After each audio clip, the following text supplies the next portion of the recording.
Yeah. And just to circle back to the film at hand that Right. we're watching, Love on a Leash. Just, Bring it back. Just to remind everybody, Love on a Leash. which I assume this might be one of the lowest listening numbers we'll probably get just based off this film alone.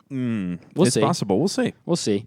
But I think it's going to be a great watch. I mean, hopefully, I think people are going to enjoy it if they sit down and they kind of take the dive. it's with true. us, but- And you know what? There's the 9.5 out of 10 rating aspect that, a grandmother might get duped into actually checking this out.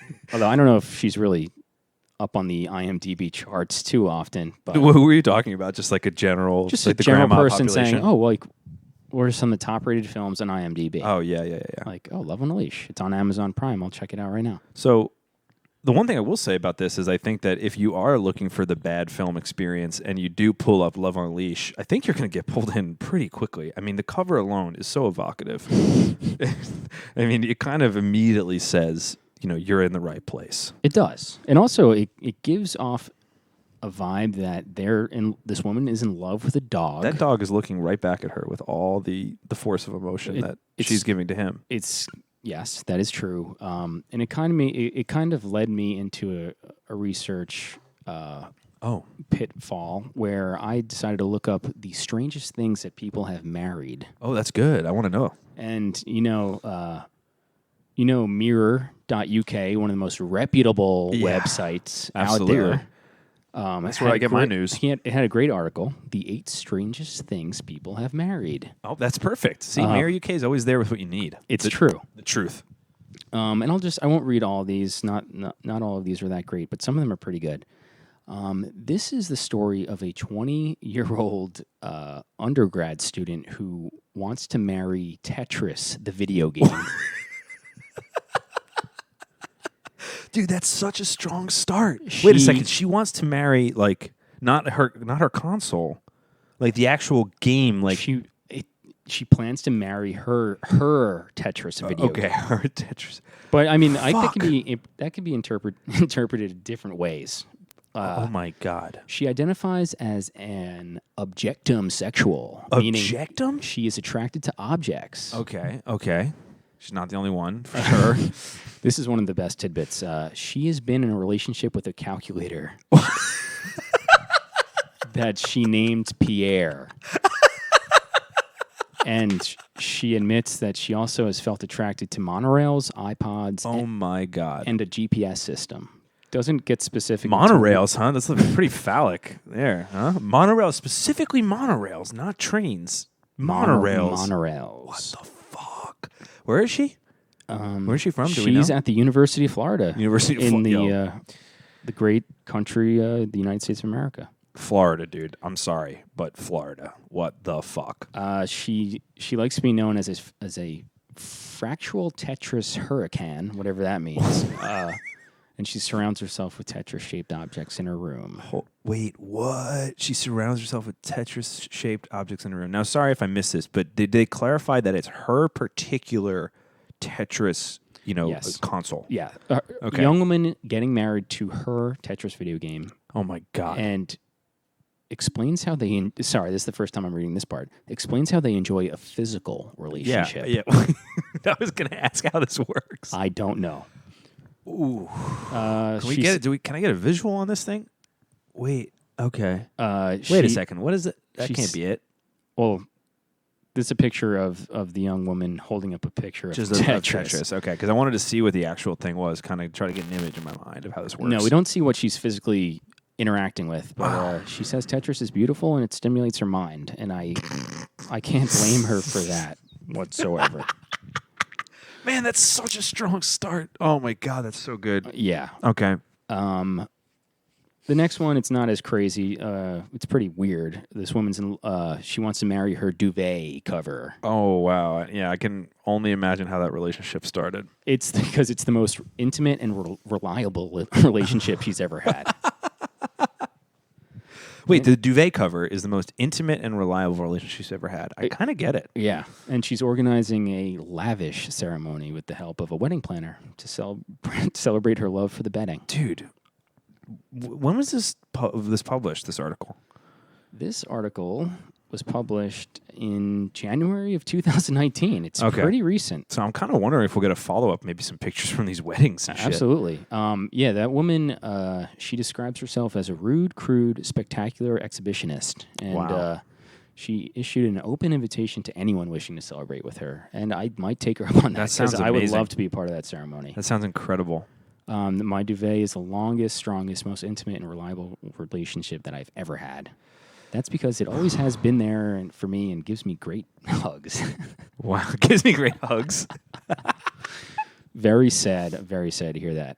This is one of my favorite ones, actually. This is a woman who's married to the ghost of a pirate from... What the fuck? Oh, excuse me. She was married to a ghost. She got divorced. And she's actually issued a warning about this. This woman, she is actually an Irish Jack Sparrow impersonator. Oh, my God. She's 46. She split from a 300-year-old husband who was a Haitian pirate.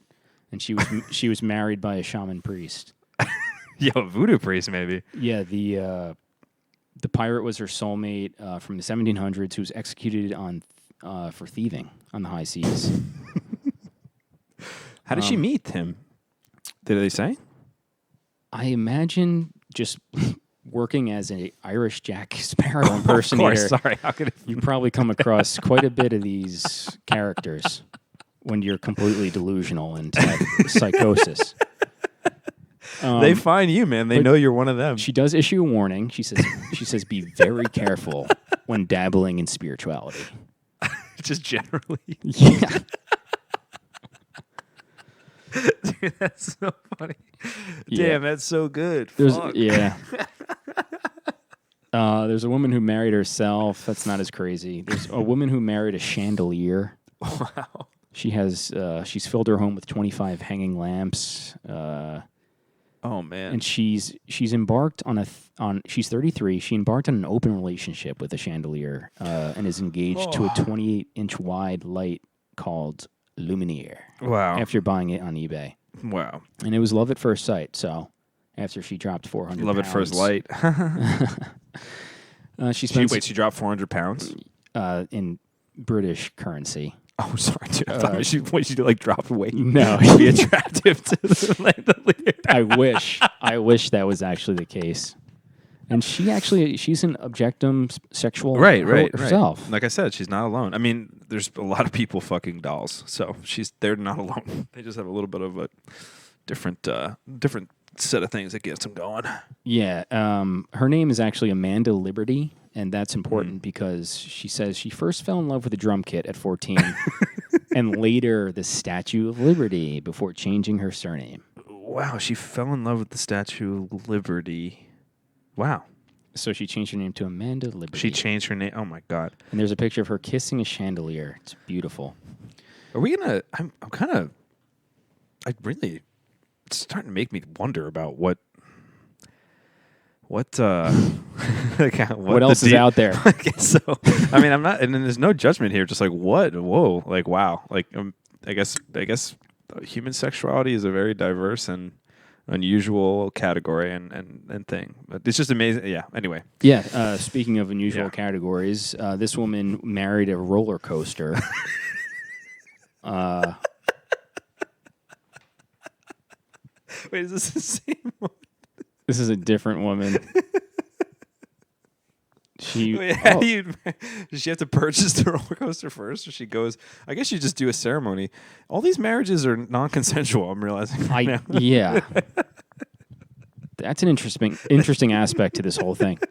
We need object rights. Yeah, but she's previously been in a relationship with a model spaceship, the Twin Towers actually, and a banister.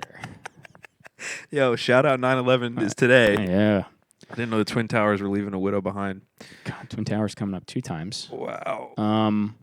And I'll close it out with classic Amanda Rogers. She fell in love with and married her dog, just like Love on a Leash. Bringing it back home, baby. Which is one of the only actual living objects in this. Oh, yeah. So that's actually disturbing. It's actually not an object. It's a living creature. It's a mammal. Yeah. So I feel bad for the dog. Yeah, there's a whole gray area there with the whole animal thing. Yeah. You know what I mean? That's a very real thing That's a real happening thing. today, unfortunately. We're not the specialists.